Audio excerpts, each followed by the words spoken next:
ભાજપ હવે છે ને સવર્ણોને ટેકન ફોર ગ્રાન્ટેડ સમજી બેઠું છે કે આ લોકો તો આપણા જ છે, એ ક્યાં જશે એમ. કનુભાઈ દેસાઈ નાણામંત્રી છે, હવે એવું નાણામંત્રી છે નાણાં વગરનો નાથ થયો, નાણે નાથા લાલ.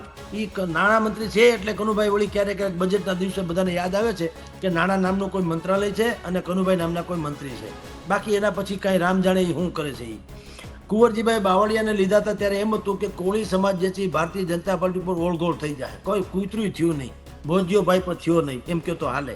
એટલે એ પણ લક્ષ્મી સાહેબ એટમ બોમ્બ તરીકે લીધા હતા, સુરસુર્યું થઈ ગયું. તમારા જેવા યંગસ્ટર્સ લોકો જેટલા અત્યારે તૈયાર થયા છે બજારમાં, એને બધાને ખબર પડી ગઈ કે પોલિટિક્સ એક બહુ ધીંગો ધંધો પણ છે અને એક શક્તિ પણ છે. કોઈ એકને કાંઈ પણ પદ આપે એટલે નારાજ થનારોની સંખ્યા વધી જવાની, કારણ કે પક્ષ બૃહદે થઈ ગયો છે, બેફામે થઈ ગયો છે. જે શિસ્તબદ્ધ કેડરબદ્ધ કે જે કહેવાતી હતી પાર્ટી, એવું કાંઈ છે નહીં. રાજ્યમાં છેલ્લા ઘણા સમયથી મંત્રીમંડળમાં ફેરફાર અને ભાજપના નવા પ્રદેશ પ્રમુખની ચર્ચા ચાલી રહી છે. નવા ભાજપના પ્રદેશ પ્રમુખ કોણ બનશે અને મંત્રીમંડળમાં શું ફેરફાર થઈ શકે, તેના વિશે આજે વાત કરવી છે. અને આ ચર્ચા કરવા માટે આપણી સાથે વરિષ્ઠ પત્રકાર જગદીશ મહેતા જોડાયેલા છે. સાહેબ, ગુજરાત તકમાં આપનું સ્વાગત છે. જી નમસ્કાર. નમસ્કાર સાહેબ, મંત્રીમંડળની આપણે આટલા લાંબા સમયથી ચર્ચા કરી રહ્યા છીએ, પર વિધાનસભાનું સત્ર પણ હવે આવવાનું છે. આગામી 8, 9, 10 તારીખે વિધાનસભાનું સત્ર મળનાર છે, પરંતુ મંત્રીમંડળમાં હજુ સુધી કોઈ ફેરફાર થયો નથી કે કોઈ એવા સમાચાર સામે આવ્યા નથી. શું કારણ હોઈ શકે? ભાજપમાં અંદર ડખો હશે કે બીજું કોઈ કારણ? ના પ્રવીણભાઈ, આ તો બધી રણનીતિ છે. તમને કહું, હરિ અનંત હરિકથા અનંતા એના જેવું છે. ભારતીય જનતા પાર્ટી એવો બૃહદ પક્ષ બની ગયો છે, બૃહદ, કે કોને લેવા અને કોને પડતા મૂકવા. કોઈ એક માણસને પદ આપવું એટલે 10 માણસને નારાજ કરવા, એ અત્યારે સમીકરણ ચાલે છે. કોઈ એકને કાંઈ પણ પદ આપે એટલે નારાજ થનારોની સંખ્યા વધી જવાની, કારણ કે પક્ષ બૃહદે થઈ ગયો છે, બેફામે થઈ ગયો છે. જે શિસ્તબદ્ધ કેડરબદ્ધ કે જે કહેવાતી હતી પાર્ટી, એવું કાંઈ છે નહીં. હવે બધાને ખબર છે કે આ તો એક પ્રોફેશન છે, રાજકારણ છે, કેરિયર છે, ધંધો છે, વ્યવસાય છે. હવે સેવાનું માધ્યમ તો સાઈડમાં છે,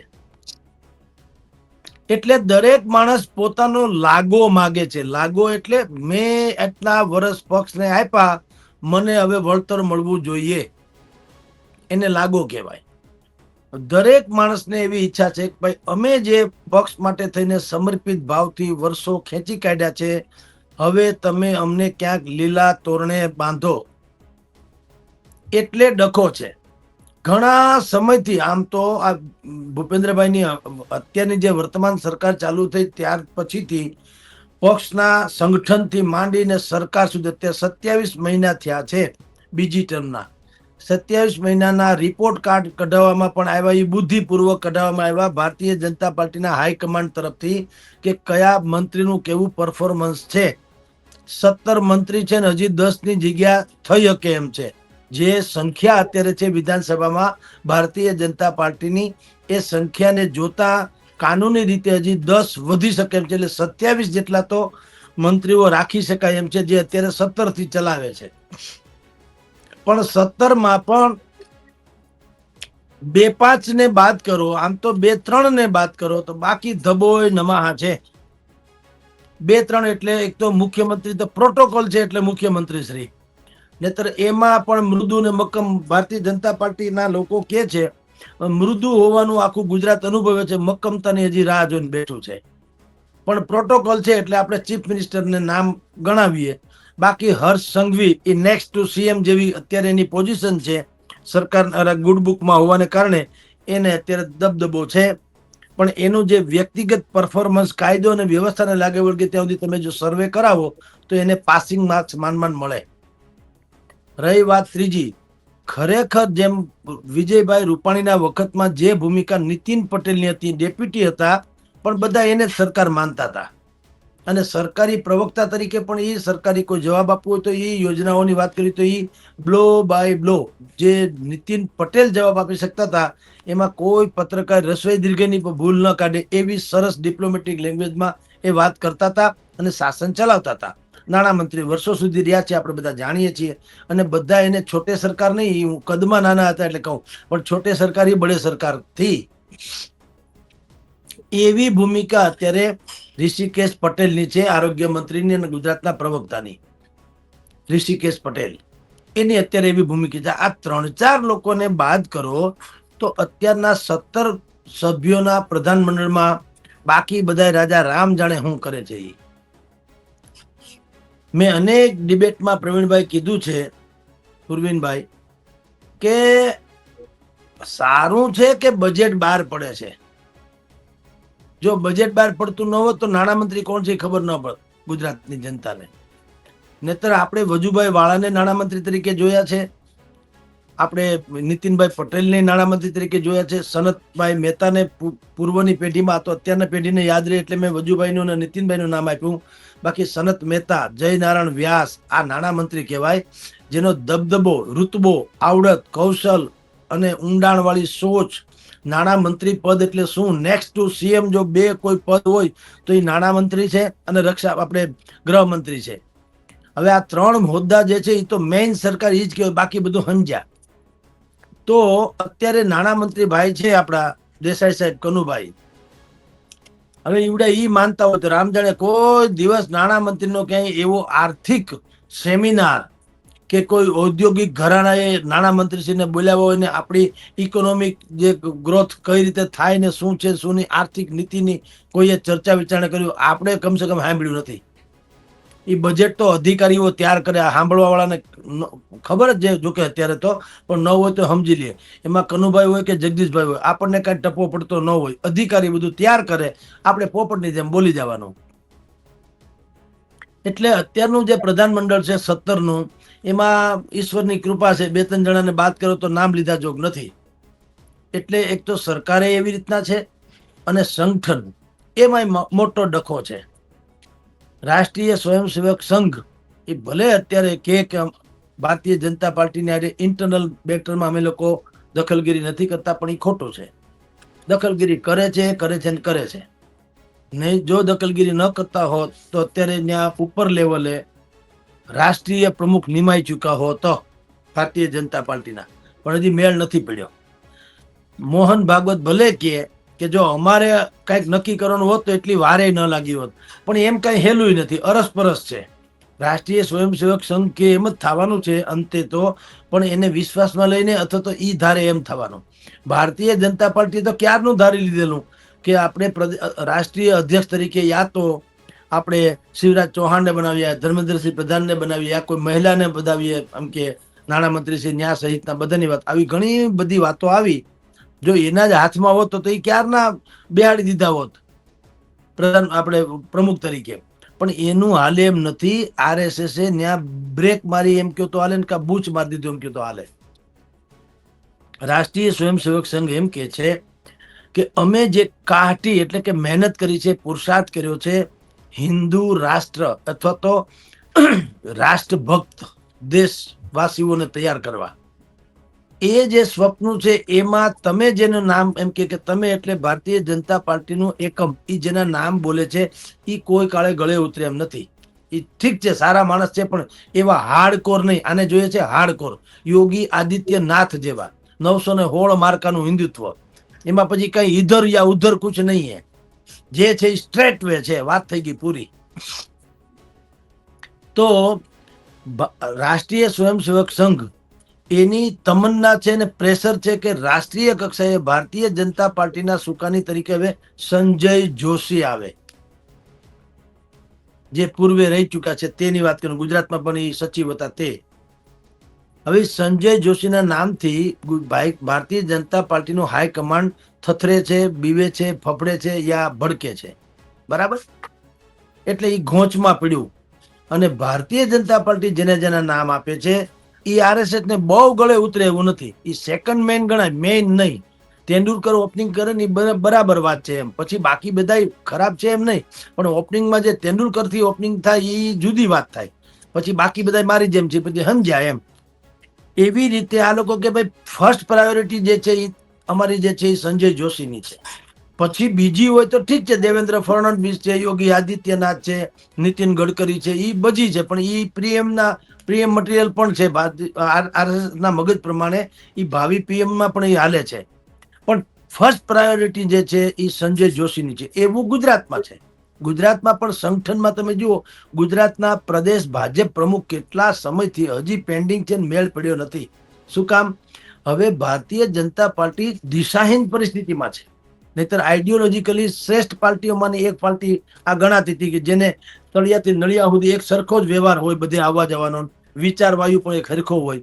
એને બદલે હવે છે ને ઇધર ઉધર ભટકતી જાય છે. શું કામ? પક્ષ બની ગયો બૃહદ. બૃહદ એટલે સમર્પિતોનો પક્ષ નહીં, ભળેલાઓનો પક્ષ. કોંગ્રેસ વાળા ભળી ગયા છે, બીજા બધા ભળી ગયા છે, અસંતુષ્ટો એક જગ્યાએ છે, પક્ષમાં કોઈનું સમર્પણ ન હોય પણ ગુડ બુકમાં કોકની આવી ગયા હોય, એ લોકો અત્યારે સત્તા ઉપર છે. આમ બૃહદ થઈ ગયો, એટલે જેનું મૂળ આઈડિયોલોજી હતી એ નીકળી ગઈ. તમે કારેલા હોય ને, કારેલાને સુધારીને મીઠામાં મહળીને પછી તમે કરો ને તો એની કડવાશ નીકળી જાય. કહેવાય કારેલું, પણ કડવાશ વાળું નહીં, એ જમી શકાય, ખાઈ શકાય એવું. એમ અત્યારે જે છે આ કડવાશ વગરના કારેલા છે બધાય, અને એ સત્તા ઉપર છે, એટલે મોટો ડખો છે. મૂળ ભારતીય જનતા પાર્ટી જે જનસંઘના વખતથી છે એ લોકો હાસ્યામાં ધકેલા ગયેલા છે, અને જે લોકોએ કોઈ સમર્પણ નથી કર્યું પણ સેટિંગ કર્યું છે, સેટિંગ કર્યા અત્યારે મેઇન છે. આ મોટો ડખો છે સમર્પણ વર્સિસ સેટિંગ વાળાઓનો. એટલે ઘોંચમાં પડ્યું છે સંગઠન, અને ઘોંચમાં પડી છે સરકારની રચના. પણ એટલું કહું પૂર્વિનભાઈ, હવે ભારતીય જનતા પાર્ટીએ તેલની ધાર જોઈને કામ કરવું પડશે. આંધળું ક્યાં નહીં હાલે. સંયોગ બયોગ નહીં, પ્રયોગ નહીં, બધું જે કઈ શબ્દો બોલાય ને, સંયોગ છે કે પ્રયોગ છે, એ બધું તડકે મૂકીને વાસ્તવિક ચિત્ર જે છે ગુજરાતની જનતાના મગજમાં શું છે એ પ્રમાણેનું પ્રધાનમંડળ અને એ પ્રમાણેનું સંગઠન રચે છૂટકો છે. આપણા કરતા અનેક ગણા બુદ્ધિશાળી છે, એટલે આપણે એમ ના માનીએ કે આપણને જ બધી ખબર પડે. પણ જો એવું નહીં થાય ને અત્યારે ચાલે છે એવું રગસ્યું ગાડું ચલાવશે તો ધબોય નમાહા થવાની પૂર્ણ સંભાવના છે. જી પૂર્વિનભાઈ. સાહેબ, ગુજરાતમાં ભાજપના પ્રદેશ પ્રમુખની સી.આર. પાટીલ મંત્રી બન્યા તેને લગભગ 1.5 વર્ષ જેટલો સમય વીતી ચૂક્યો છે. સી.આર. પાટીલ ખુદ પણ અનેક વખત કહી ચૂક્યા છે કે ભાજપને નવા પ્રદેશ પ્રમુખ જલ્દીથી મળશે. તો આ કોકડું ક્યાં ગૂંચવ્યું છે? કોઈ જ્ઞાતિ આધારિત સમીકરણો સેટ નહીં થતા, કે આપે જેમ અગાઉ વાત કરી એમ આરએસએસ સંઘનો પ્રભાવ હોય અને તે પ્રમાણેનો માણસ નહીં મળતો હોય? જુઓ, ભાજપને એવી મહત્વકાંક્ષા અને આકાંક્ષા બેય છે કે આપણે ઓબીસી તરફ જઈએ. કારણ કે ભાજપ હવે છે ને સવર્ણોને ટેકન ફોર ગ્રાન્ટેડ સમજી બેઠું છે, કે આ લોકો તો આપણા જ છે, એ ક્યાં જશે એમ. કારણ કે આપણે ઇન ધ સેન્સ સવર્ણોની વાત કરું છું, જે સવર્ણો ભાજપ જેને માને છે પોતાના, એની વાત કરું છું. એ લોકોને એટલે ભાજપ એમ માને છે કે ભાઈ આઈડિયોલોજીકલી પણ વર્ષોથી આપણી સાથે છે, એટલે ભાઈ એ સામે ક્યાંય જઈ શકે એમ નથી. બીજા કોઈમાં રીસાઈ શકે પણ ભૂસાઈ નહીં જાય. તો આપણે પ્રયોગ કરીએ. હવે ઓબીસી નો જમાનો છે, 52-54% ગુજરાતમાં ઓબીસી, આમ બધી જગ્યાએ, પણ 52-54% બહુ મોટી વોટ બેંક ગણાય. એટલે આપણે હવે પ્રદેશના અધ્યક્ષમાં પણ કોઈ ઓબીસી ચહેરો આવે એ વધારે સારી વાત છે. સામે પક્ષે ભારતીય જનતા પાર્ટીના આરએસએસ બ્રાન્ડ જેને કહી શકાય એવા નેતાઓ શું કે છે, તમે આ ભૂલ કરતા નહીં. ઈ ભૂલ માધવસિંહ સોલંકીએ કરેલી ખામ થિયરીની ભૂલ જેવી, હિમાલય જેવડી ભૂલ ગણાશે. ભલે જે તે સમયે ખામ થિયરી અજમાવીને માધવસિંહ સોલંકીએ કોંગ્રેસને બિલકુલ રાજનૈતિક ફતેહ અપાવડાવી, 2-3 વખત સરકાર બનાવડાવી, એમાં કોઈ સંશય નથી. પણ આખી સવર્ણોની જે જમાત છે એ કોંગ્રેસથી વિમુખ થઈ ગઈ. એટલે તમે જોજો, કોંગ્રેસના કોઈ પણ નેતા હોય, કોઈ પણ, ગુજરાતના હોય કે રાહુલ ગાંધી હોય, એની પાસે હંમેશા આ જ કેસેટ હોય કે દલિતો, શોષિતો, પીડિતો, વંચિતો, સમાજનો કચડાયેલો વર્ગ, આદિવાસી, માઇનોરિટીઝ, આવું તેવું ઈ બોલે. કારણ કે સવર્ણોએ પીઠ ફેરવી લીધી. એ માધવસિંહ સોલંકીએ જે ખામ થિયરી, ખામ એટલે કે એટલે ક્ષત્રિય, એચ એટલે દલિત, પછી એમ એટલે માઇનોરિટીઝ, અને ખામ અને એ એટલે આદિવાસી. આ લોકોને ભેળ બનાવીને માધવસિંહ સોલંકીએ સત્તા મેળવી લીધી ને કોંગ્રેસે મેળવી લીધી. પણ જે આ 4 વર્ગની હું વાત કરું છું એમાંથી કોઈનું ભલું નથી, તો હજી એનો હાલતમાં છે. એક પણ માણસ ગુજરાતમાં એમ કહી દે કે ખામ થિયરીને કારણે હું સુખી છું, એવો એકે દાખલો નથી. એ ખામ થિયરીને કારણે કોંગ્રેસને 2 વખત સરકાર મળી ગઈ, એમાં ના નહીં. ઇન્દિરા ગાંધીએ ગરીબી હટાવ નામનું સૂત્ર મૂકી અને જે રીતે પોતે પોતાના આખા કોંગ્રેસમાંથી ને તમે જેમ કે બધામાંથી ગરીબી હટાવી દીધી ને પોતે રહ્યા, ગરીબી તો એની છે. ભારતીય જનતા પાર્ટીની પણ હાલત એવી છે. એ પણ અચ્છે દિન આને વાલે એમ કહીને દિલ્હી વયા ગયા, એના દિવસો આવી ગયા છે. આપણે હજી રાહમાં છીએ. ખેડૂતોની ડબલ આવકની જે વાતો છે એ હજી બધા રાહમાં છે, હેઠે બેઠા છે ખેતરના, કે ક્યારે ડબલ આવકના વાવડ મળે ને કોક લઈને આવે. તો સવાલ એ છે દોસ્ત કે અત્યારે ચારેકોર ભારતીય જનતા પાર્ટી બંને બાબતમાં મુશ્કેલીમાં છે કે આપણે હવે સવર્ણોની વોટ બેંક, જે આપણી કોર વોટ બેંક કહેવાય છે, એને જાળવી રાખીને કોઈ સવર્ણમાંથી બનાવવો પ્રમુખ, કે પછી નવી વોટ બેંક જે બહુ ધીંગી છે 52-54% ઓબીસી, એ તરફ જવું. એટલે એની પાસે કેટલાક નામો જે છે એની વિચારણા ચાલી રહી છે અને ગડમથલને કારણે જાહેર નથી કરી શક્યા. મયંક નાયક રાજ્યસભાના સદસ્ય છે, ઓબીસી ચહેરો ગણી શકાય.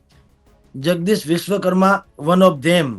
હર્ષદગીરી ગૌસ્વામી અમદાવાદ જિલ્લાના પ્રમુખ હતા અને આની ગુડબુકમાં છે અમિત શાહની. એ પણ નામ અત્યારે ચર્ચામાં છે. કચ્છના દલિત નેતા વિનોદ ચાવડા સાંસદ સભ્ય છે, એ પણ ચર્ચામાં છે. એમ તો અહીંયા ઉદય કાનગડ જે છે, આહિર અગ્રણી છે, યુવા નેતા છે, રાજકોટના ધારાસભ્ય છે, એનું નામ પણ છે. આવા અનેક પાછા નામ છે. આ મેં ગણ્યા એટલા જ નહીં, આ ઉપરાંતના ઘણા નામ છે. એમ તો ભરત પંડ્યા સુધી નામ આવી ગયું. રાજેન્દ્રસિંહ રાણા, ભાવનગરના ભૂતપૂર્વ સાંસદ અને ભારતીય જનતા પાર્ટીના અધ્યક્ષ રહી ચૂક્યા રાજેન્દ્રસિંહ રાણા. આવા અનેકો નામ અત્યારે બજારમાં છે. પણ એ કેવું છે, સત્યનારાયણની કથા જેવું, પ્રસાદમાં કોઈ બાકી, પ્રસાદમાં કોઈ બાકી, એમ જેમ બધાને પ્રસાદ મળવાની વાત હોય એવી રીતના બધાના નામ આવે છે. ફાઇનલ કોણ થઈ રામ જાણે. પણ દ્વિધા ક્યાં છે એ પૂર્વિનભાઈ તમને કહું, દ્વિધા એ છે ભારતીય જનતા પાર્ટી એમ વિચારી રહી છે કે સવર્ણોના પક્ષ તરીકેની આપણી છાપ છે, એ વોટ બેંક જે આપણી કોર વોટ બેંક કહેવાય છે, એને જાળવવા માટે થઈને આપણે સવર્ણોને કંઈ અહીંયા પક્ષ પ્રમુખ બનાવીએ તો કંઈ વાંધો ન આવે કે કેમ, કે પછી આપણે ઓબીસી તરફ જવું અને સવર્ણોને ટેકન ફોર ગ્રાન્ટેડ માનવા કે એ તો ક્યાં જવાના, આપણને જ મત તો આપવાના જ છે, છૂટકા નહીં. તો ઈ ગડમથલને કારણે હજી મુશ્કેલી છે. અમિત શાહ અને આનંદીબેન પટેલ એ પોતપોતાની રીતે ટ્રાય કરે છે પોતાના માણસોને ગોઠવવાની, અને ઉપર એટલે ક્યાંય સંકલન મંકલન કે ક્યાંય સીધી લીટીની વાત એવું કાંઈ છે નહીં. CR પાટીલ અનેક વખત કહી ચૂક્યા છે કે હવે આપણે જ્યારે મળીશું ત્યારે નવા પ્રમુખ સાથે, નવા મંત્રીઓ સાથે મળીશું. એટલે ઈશારો તો આપી દીધો કે પ્રમુખ નવા આવશે, મંત્રીમંડળ નવું હોય છે, પણ ક્યારે કોણ ઈ રામ જાણે એવું છે સાહેબ. જી સાહેબ, ગુજરાતભરમાં આમ આદમી પાર્ટી અત્યારે જે રીતના સક્રિય થઈ રહી છે તેને જોતા કદાચ ભાજપે પોતાનો નિર્ણય હમણાં હોલ્ડ પર રાખ્યો હોય અને નવા નામોની વિચારણા કરતી હોય તેવું બની શકે? ના, એ તો આજનું મોત કાલ ઉપર ઠેલવવા જેવું છે. તમે ગમે ત્યારે કરે તો છૂટકો છે ને. આમ આદમી પાર્ટીને તમારા નિર્ણયથી એને કઈ ફેર નથી, પણ એની પાસે એજન્ડા ક્લિયર છે, એમાં કોઈ દ્વિધામાં છે જ નહીં. ઉલટાનું એને તો આમ તમે જુઓ તો ઓપોર્ચ્યુનિટી, તકની કોઈ અપાર તક એની સામે છે. જે ભારતીય જનતા પાર્ટી અને કોંગ્રેસના અસંતુષ્ટો જે છે, હાંસિયામાં ધકેલાયેલા છે, જેનું કદ મોટું છે પણ પદ મોટું નથી મળ્યું, એવા લોકો છે. અને જે લોકો હવે ન્યૂ ફ્રેશર્સ છે, કે જેને એમ છે કે અમે સમાજમાં કાંઈક કરી શકીએ, તમારા જેવી યંગ પેઢી જે છે એ લોકોને ખબર છે કે ભાજપ ને કોંગ્રેસ તો મંજેલા ખેલાડી છે, એટલે કે એ કાંઈ તમને ટિકિટ આપે નહીં. તો તમારા જેવા યંગસ્ટર્સ લોકો જેટલા અત્યારે તૈયાર થયા છે બજારમાં, એને બધાને ખબર પડી ગઈ કે પોલિટિક્સ એક બહુ ધીંગો ધંધો પણ છે અને એક શક્તિ પણ છે. ખાલી ધંધો નહીં કે એમાંથી કોઈ કાળા ધોળા પૈસા કમાઈ લઈએ, પણ તાકાત છે એ તો ખ્યાલ આવી ગઈ. શોહરત સાથે એમાં બધી સંપત્તિ પણ છે, તો સક્ષમતા પણ છે. એટલે યુવાન પેઢીને એવું થાય છે કે ભાઈ, માની લો કોઈ યુવાન ખાધે પીધે સુખી છે, ભણેલ ગળેલ છે, પણ એને એમ થાય કે હું રાજકારણમાં આવું અને કોઈક નાની મોટી પોસ્ટ ઉપર આવું તો સંભવ છે કે સમાજમાં હું જે સુધારા કરવા માંગુ છું એ કરી શકું. કારણ કે એમને વૈચારિક લોકોનું કાંઈ નથી આવતું. એમ તો મોટિવેશનલ સ્પીકર્સ કેટલા છે આ દેશમાં કે જે આપણું જીવન સુધારી નાખે એવું બોલે છે, પણ તમે જો નીતિ વિષયક નિર્ણયોમાં ક્યાં એને કોઈ પૂછે છે સરકાર? નહીં. એટલે સારા માણસ હોવું એ બસ નથી, પણ એ મોટિવેશનલ સ્પીકર્સ એ બધા ધારો કે કોઈ મંત્રી કક્ષાના હોય તો એ ફતવો બહાર પાડી શકે ને, નિયમ નવા બહાર પાડી શકે ને, તો સમાજનું અનેક ગણું ભલું થઈ શકે. એટલે આમાં બૌદ્ધિકોનો સ્તર જુદો છે. એટલે હવે જે યંગસ્ટર્સ છે લાઈક યુ, તમારા જેવા જે ટૂંકમાં યંગસ્ટર છે, એ લોકો શું વિચારે છે કે આપણને જો તક મળે તો રાજકારણમાં આવવું તો જોઈએ. શું કામ? તો આ બધી આપણે રોજ દાદલો કૂટીએ, ઓહો આ પ્રધાન ખાઈ ગયા પૈસા, પૈસા પ્રધાન ખાઈ ગયા, એ તંત્ર કામ નથી કરતું, તંત્ર કામ નથી કરતું, એ ગરીબોને અન્યાય થાય, ગરીબોને અન્યાય થાય, આ રોડમાં ખાડા થાય, રોડમાં ખાડા થાય, આ ટેકાના ભાવ મળતા નથી, ટેકાના ભાવ, આ બધું રોજની કાણ છે. આપણે છાપામાં વાંચીએ છીએ, તમારે જેવી ટીવી ચેનલમાં જોઈએ પણ છીએ. તો નવી પેઢીને એમ થાય કે આને નિવારણ કઈ રીતે કરવું. આમને છાતી કૂટે કે મળદા બેઠા ન થાય તો કરવું શું? તો લોકોએ કીધું કે ભાઈ તમે રાજકારણથી છોછ ન અનુભવો. સારા માણસો રાજકારણમાં નથી આવતા. એ જે કહેવત છે અથવા તો જે આપણી ઉપર થોપી દેવામાં આવ્યું છે એ બુદ્ધિપૂર્વક છે, જેથી કરીને ખરેખર ન આવે. કોઈક માણસ આવવા ઈચ્છતો હોય એને એમ થાય કે આ બધા ડાયા માણસો બોલે છે, કઈક હશે, આપણે નથી જવું. ઉલટાનું આવું બોલીને નઠારા માણસો જ રાજકારણમાં ગરી ગયા.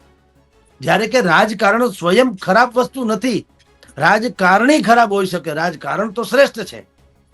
કારણ કે નહીં તો ચાણક્ય એની કોઈ દિવસ ભલામણ કરે નહીં રાજનેતાઓને. અને અગાઉના જમાનામાં રાજાઓ હતા એ વિદ્વાનોની સહાય લેતા હતા, એને ગુરુ પદે સ્થાપતા હતા, સિંહાસન ઉપર ગુરુજીને બેહાડે, પોતે એનાથી નીચું આસન રાખતા હતા. તો બૌદ્ધિકોનો સ્તર એ જમાનામાં જે હતો એવો હવે જે બૌદ્ધિકો થઈ રહ્યા છે નવી પેઢીના, એને એ સત્ય લાદ્યું કે આપણે પણ મેઇન સ્ટ્રીમમાં જવું જોઈએ, રાજનીતિમાં જવું જોઈએ. જો રાજકારણમાં આપણે જશું તો કંઈક કરી શકીશું. હવે એની પાસે ઓપ્શન તો છે નહીં. ભાજપ અને કોંગ્રેસ તો બિલકુલ જામેલી પાર્ટી છે, એ કઈ ટિકિટ આપે નહીં. મોટા ભાગે મામા માસીનાની વાતો ચાલતી હોય છે, હું નહીં તો તારો ફોટો પણ ચાલશે, ફોટો નહીં તો ફોટો કોપી પણ ચાલશે. એ જે વાત છે એના જેવું છે. નવો તો કોઈ લાવવા જ નથી, ગમે એવો ટેલેન્ટેડ હોય તો પણ. એટલે એ બધા તમારો જે પ્રશ્ન આવ્યો એ પાઘડીનો વળ હવે છેડે આવે છે કે આવું થવાને કારણે એક જ ઓપ્શન હવની પાસે ખુલ્લું રહ્યું છે, અને એ ત્રિલોચનનું નામ છે આમ આદમી પાર્ટી. વિસાવદરના ગોપાલભાઈ જીતી ગયા ત્યારથી આ કૂપળ ફૂટી છે, અને દરેક લોકો ઈ આકાંક્ષાએ વટથી મીંડા ફરવા કે જો તમે અમને ટિકિટ નહીં આપો તો અમારી પાસે ઈ તો છે જ ને. ન્યા પાછો હાવ રેઢું પડ છે. રેઢું પડ એટલે એને તો જેટલું મળે એટલું બોનસ છે, વકરો એટલો નફો છે, કઈ છે તો નહીં. એવડું મોટું સંગઠન નથી, એટલા કોઈ ધારાસભ્યો નથી, એટલા કોઈ જિલ્લા પ્રમુખો નથી, એટલા તાલુકા પંચાયતના પ્રમુખો નથી, એટલા સદસ્યો નથી, ગ્રામમાં નથી, નગરપાલિકામાં નથી. જે આવે એ બોનસ છે, વકરો એટલો નફો. તો એ દાણિકા જેવા જ ન પસંદ કરે, અફલાતુન ટકોરા મારી મારીને. ખરેખર જીતી શકે એવી સંભાવના વાળા હોય અને પાછું જાતિગત થી માંડીને જ્ઞાતિગત એ બધા સમીકરણમાં ફીટ બેસતા હોય એવા મસ્તીના લોકો લેશે. અને તમે જુઓ તો ઈ બધાને ખબર છે, ભારતીય જનતા પાર્ટીને ખબર છે, કોંગ્રેસને ખબર છે. એટલે કોંગ્રેસ ગાળ્યું દેતું ફરે છે આમ આદમીને, અને ભારતીય જનતા પાર્ટી છે એ પગડા ખેલે છે, અને આવી રીતે વિલંબમાં નાખે છે કે કોને પ્રમુખ બનાવવા, કોને મંત્રીમંડળમાં લેવા. એટલે આમ આદમી પાર્ટીનો, પૂર્વિનભાઈ તમારો જે પ્રશ્ન છે બિલકુલ વાજિબ છે. એની સક્રિયતાને કારણે ભાજપ ઘણો બધો નિષ્ક્રિય થતો જાય છે, દિશાહીન થતો જાય છે. એમાં પ્રાણ પૂરવા હોય તો નરેન્દ્ર મોદી જેવું જ વિરલ વ્યક્તિત્વ એમાં ઇન્ટરફિયર થાય તો જ મેળ પડે એમ છે. બાકી બધા જાજા રસોયા ભેગા થઈને કઢી બગાડવાના, એ લખી રાખજો. જી પૂર્વિનભાઈ. સાહેબ, મંત્રીમંડળમાં શું ફેરફાર થઈ શકે છે અને શું મોટા નેતાઓનું પત્તું કપાઈ શકે છે, અને મંત્રીમંડળમાં કયા નવા ચહેરાને સ્થાન મળી શકે છે? જુઓ, આપણા કહેવાથી થતું હતું તો હું તો પહેલા મારું નામ આપું, પણ એ કઈ થવા જ નથી. પણ જે ચર્ચા છે આપણે કહીએ કે હવે પરફોર્મન્સ આધારિત જ વાતો થવાની, એ તો નક્કી છે. કારણ કે અત્યારની સરકારની સામે આક્ષેપ શું છે? મોટા ભાગનાનો આક્ષેપ જનતાનો, કે એમાં કઈ ડિલિવરી નથી થતી, કઈ છે નહીં. એ એમને દાખલ થયા, ઓપરેશન નથી થતું, ઓપરેશન નથી થતું, ડિલિવરી નથી થતી, કોઈ જન્મતું નથી ને કઈ થતું નથી. એ સગર્ભા અવસ્થાની જેમ પડી સરકાર. એનો શું મતલબ? કસુવાવડે થાય તો જાન છૂટે એવું નથી.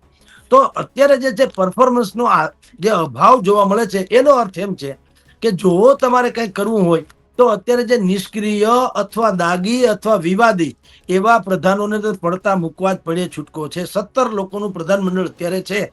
10 હજી ઉમેરાઈ શકે એમ છે. જે સંખ્યાની દ્રષ્ટિએ તમે જુઓ તો 27 જણા આવી શકે એમ છે મંત્રીમંડળમાં. પણ 27 જણા પણ ક્યાં અત્યારે છે એવા હોય તો કોઈ મતલબ જ નથી. હવે અત્યારે તમે જુઓ છો, આપણે બધા જાણીએ, બચુભાઈ ખાબડ દાખલા તરીકે, હવે એને તો અત્યારના છોકરાના મનરેગા કૌભાંડ આપણી જગ જાહેર છે, બરાબર છે. બળવંતભાઈ ને કિરણભાઈ ખાબડનો જે કઈ એનું થયું, જેલમાં ગયા, જામીન ઉપર છૂટ્યા, આન તેન, ત્યાર પછી એની સાથે એટલો બધો ઓલો રાખવામાં આવ્યો, દુર્ભાવ રાખવામાં આવ્યો કે 15મી ઓગસ્ટના ધ્વજવંદનમાં પણ એને સામેલ કરવામાં ન આવ્યા. બોલો. અને કરુણાજનક તો પૂર્વિનભાઈ બીજી છે. આમ છતાં બચુભાઈ હજી પાછા ટકી ગયા. એ ગજબ ન કહેવાય? તમારે આપણે કે આવ નહીં આદર નહીં નહીં નયન મેં ને તે ઘર કદી ને જઈએ ભલે કંચન વર્ષે મેં. તમારી કઈ વેલ્યુ ન હોય તો ત્યાં ટકી રહેવાનો મતલબ સમજતું. જયારે પ્રધાનમંડળની પુનર્રચના થાય ત્યારે મોટા ભાગના લોકોનું કહેવાનું છે કે બચુભાઈ તો ગયા, સમજો. હવે તો તમને ખબર જ છે કે તમારો વારો નથી, તો કમસે કમ સ્વૈચ્છિક રાજીનામું આપીને થોડાક ઉજળા લુગડે વયા જાવ. શું ફેર પડે કે ભાઈ મારા છોકરાની ઉપર આક્ષેપ છે, ભલે મારી ઉપર નથી, મારા છોકરા ઉપર છે, પણ એક લોકોને એવી શંકા હોય કે ભાઈ હું મંત્રી છું એટલે મારા છોકરાની ઉપર કોઈ રહેમ થઈ શકે એમ છે, તો કાયદો અમુક વસ્તુ નહીં કરે, એટલે હું નૈતિકતાને ધ્યાનમાં લઈ લોકોએ મને ચૂંટ્યો તો શું કામ? જનતાએ પોતાના કામ ને સુશાસન માટે ચૂંટ્યો તો. પણ હવે આ દાગ લાગ્યો જ છે અત્યારે. જ્યાં સુધી મારા દીકરા એ દાગમાંથી કસૂરવારિયા નિર્દોષ જે ન ઠરે ત્યાં સુધી હોદ્દા ઉપર રહેવું હું ઉચિત સમજતો નથી. એમ કરીને નીકળી જાય તો કમસે કમ ક્યાંક મોટું બતાવવા જેવા રહે. હવે અત્યારે રીસફલિંગમાં એને કાઢી મૂકશે તો ખબર તો પડશે કે એના છોકરાએ કૌભાંડ કર્યું, ત્યારથી એને કોઈ બોલાવતા નથી, છેલ્લે કાઢી મૂક્યા. તો એના કરતા હજી બચુભાઈ પાસે સમય છે કે એને તાત્કાલિક બુદ્ધિપૂર્વક નીકળી જવું જોઈએ. આ બચુભાઈની વાત થઈ. બાકી કનુભાઈ દેસાઈ નાણામંત્રી છે. હવે એવું નાણામંત્રી છે, નાણાં વગરનો નાથ્ય નાણે નાથા લાલ. એ નાણામંત્રી છે એટલે કનુભાઈ વળી ક્યારેક ક્યારેક બજેટના દિવસે બધાને યાદ આવે છે કે નાણાં નામનું કોઈ મંત્રાલય છે અને કનુભાઈ નામના કોઈ મંત્રી છે.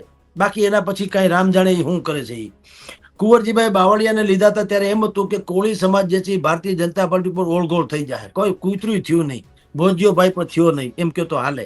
એટલે એ પણ લક્ષ્મી સાહેબ એટમ બોમ્બ તરીકે લીધા હતા, સુરસુર્યું થઈ ગયું. ત્યાં હીરાભાઈ સોલંકી, પરસોત્તમભાઈ સોલંકીના ભાઈ, એને નવો મોરચો માંડ્યો. પરસોત્તમભાઈની તબિયત બરાબર નથી રહેતી. પરસોત્તમભાઈ અને કુંવરજીભાઈ બે જે કોળી સમાજના નેતા છે, એમાં પરસોત્તમભાઈની તબિયત નાદુરસ્ત છે, એટલે એ બાના હેઠળ કદાચ એ જો પડતા મુકાય અથવા તો એ સ્વૈચ્છિક રીતે ખસી જવા માંગે તો એના ભાઈ હીરાભાઈ સોલંકીને રાખ્યા છૂટકો છે, કારણ કે એને કુંવરજીભાઈને જામતું નથી. અને હીરાભાઈ હવે કઈ હીરાભાઈનું જે ઉત્તરદાયિત્વ છે, હીરાભાઈ એટલે પરસોત્તમભાઈ સોલંકીનું કોળી સમાજ ઉપર, એવું પાછું કુંવરજીભાઈનું નથી. એટલે એ પણ લગભગ તમે સમજો પડતા મુકાય તો ના નહીં. ભીખુભાઈ પરમાર એ રાજ્ય કક્ષાના મંત્રી છે, પણ તમને બધાને આપણે ખબર છે એના દીકરા કરણસિંહનું નામ ખુલ્યું તો 400 કરોડનું જે BZ આખી જે સ્પોન્જી આખી આવી હતી કૌભાંડ ભૂપેન્દ્રસિંહ ઝાલાનો, એમાં એના છોકરાનું નામ આવ્યું હતું. એટલે ત્યારથી વિવાદમાં છે. પછી પાછા તમે જો ઢબુરાઈ ગયા એવા કે ક્યાંય છાપામાં એનું અહીંયા હારામાં થાય સમાચાર નથી આવતા. એટલે એ હાસ્યામાં છે એમ કહો તો હાલે. મુકેશ પટેલ એ વન ને પર્યાવરણ ખાતાના મંત્રી છે, પણ વિશાલ પટેલ એનો દીકરો છે. બોગસ દસ્તાવેજ એટલે મણિપુર નાગાલેન્ડમાંથી રિવોલ્વર લઈ આવ્યા હતા, એમાં એનું નામ આવ્યું હતું. તો ત્યારથી એ પણ તમારી જાણ ખાતર ટાઈ ફીસ થવાની તૈયારીમાં છે. આમ આ જે 5-7 નામ મેં ગણાવ્યા, એ ઉપરાંત બીજા જેટલા હોય એટલા તમને કહું, એ બધા નોન પરફોર્મિંગ ના કારણોસર પડતા મુકાઈ શકે. એની જગ્યાએ જયેશ રાદડિયા જે છે, પછી ભાઈ આપણા કૌશિકભાઈ વેકરિયા છે, હીરાભાઈ સોલંકી છે, આવા જે લોકો યંગસ્ટર્સ છે, થોડા કર્મઠ છે, કામ કરી શકે એમ છે, હોલ્ડ છે, પોતાની રીતે જીતી શકે એમ એવા હોય, આવા બધા લોકોનો સમાવેશ થાય એવી વાતો થઈ રહી છે. સાચું ખોટું રામ જાણે. અને જ્યારે જે વસ્તુ નીવડશે પડશે એવા દેવાશે. કારણ કે નરેન્દ્ર મોદીની એવી પાછી ટેવ ખરી કોથળામાંથી બિલાડા કાઢવાની. એટલે આપણે બોલીએ એ કઈ થઈ જાય એવું જરૂરી નથી. બજારમાં આવી બધી વાતો છે, રાજકીય ગલિયારોમાં આવી વાતો છે જે આપણા સુધી પહોંચી છે. જી પૂર્વિનભાઈ. જી સાહેબ, અમારી સાથે જોડાયા તે બદલ આપનો આભાર. જી નમસ્કાર.